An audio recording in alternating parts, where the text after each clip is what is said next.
Lakini my friend, if you come within shooting range, we will deal with you. Deputy KINDIKI threatens to shoot Rigathi if he comes within a shooting range. This has shocked many Kenyans. Here is what he said. Nimeona watu wengine wamejawa na kiburi.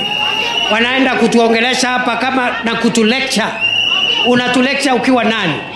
Kwani wewe ni Mungu? Una lecture kila mtu. Una lecture mwanamuziki, una lecture mwanasiasa, una lecture kila mtu. Kwani wewe ni Mungu? Wewe tu, mimi nasema hivi. Ukitaka tuheshimiane, heshima ni mara mbili. Utuheshimu, tukuheshimu. Usipotuheshimu my friend, tutakanyang'ana na wewe my friend. Naona watu wengine wanaongea na madharau. Unatisha nani? Naona watu wengine wanatutisha. Mimi ukiniangalia hivi ni mtu ya kutishwa na watu?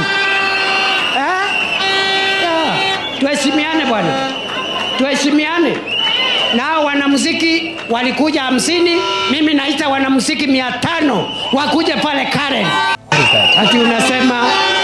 Ati unasema umeamrisha wananchi wasisikize nyimbo. Unaamrisha kama nani? Unaamrisha kama nani? Tuheshimiane my friend. Mimi ni mtu ya heshima, lakini my friend, if you come within shooting range, we will deal with you. Na mkiwaona muambie watafute watu wa kutisha huko nje. Sisi sio watu kidogo. Ukiona tuko slow hivi na tuko wapole, sio ati sisi ni watu pushovers. And don't lecture us. Don't lecture us. We are not your kids. Enda ukapeane lecture huko kwako. Before our deputy president threatening to shoot Rigathi and lectured him and ordered all musicians who visited deputy president at his residence to apologize to Kenyans for accepted to be manipulated. This is what Rigathi said. Wasanii wetu na waibaji tumehuzunishwa sana ya kwamba wamekuwa wasaliti ya jamii. Ati wameitwa pale Karen juzi na huyu mtu anaitwa Mr. Moneybags. Ati wanaambiwa wakuje wadaganye nyinyi SHA inafanya kazi. SHA inafanya kazi. Na wakamwambia ati watakuja kuambia nyinyi. Ati watuambie barabara zinajengwa. Atuambie masomo naenda mzuri. Now after that, during the hot debate this morning at Citizens TV, this is what MP Boy reminded Kenyans on what KINDIKI said when he shot Gen Z. Listening to KINDIKI saying, if you come within shooting distance, we shall deal with you. It reminds me of 2024 and the youth and what he did with them. He actually shot them when they were within shooting distance when he was interior CS. You know, the Senator Sige is a very, very good person. He's a perfect gentleman by the way, and I'm sorry today he seemed to have lost his cool because I think he's struggling to defend the almost indefensible. That's why even when you asked him the question, he spent about 10 minutes trying to define the word handout. I mean, and I was wondering what was the substance behind that. But then what is happening in Kenya now is a culture of Harambee has come back. And that is what we were promised would never happen. Yep. And you know, Harambee actually breeds corruption because if you have to keep giving money, then you have to find out where the money will be coming from. Sige has told us that, you know, you have to look for money from your salary, sometimes business friends. Business friends, by the way, that is when you say you scratch my back, I scratch yours. That's why we get people like Adani coming in because these are business friends. You know, so corruption is actually will be bred by this kind of thing. But then I'm looking at the DP, KINDIKI, who was just appointed DP in 2024 November, about 6 months ago, with a salary of about $1 million. Elected. Sorry? I thought he was elected by parliament. He was not elected by parliament. He was appointed by the president. He was the elected deputy president is Rigathi Gachagua. The DP, current DP, is not elected by Kenyans. Now, he was when he was appointed in about November, it's about 6 months. His salary is about $1 million, give or take, so with allowances about $2 million. If he spends all his salary for all the period he's been there, not buying a cup of tea or anything, not paying fees for his children, not buying food for his family, he would have spent 12 million. But within that period, he has spent hundreds of millions.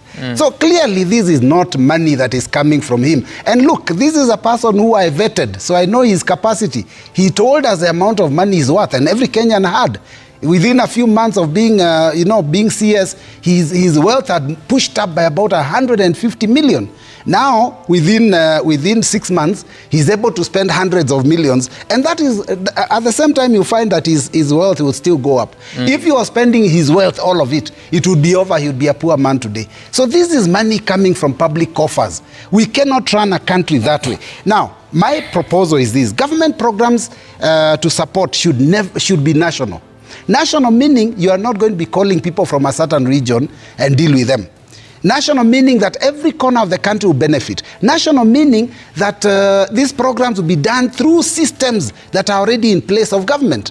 They should not be personal, because what is happening, these are being personal contributions. Kibra fire that happened over the weekend, the president goes there and says these are personal donation. The governor, these are personal donation. Government should have programs to support such people. Then the deputy president calls musicians and says this is my personal contribution.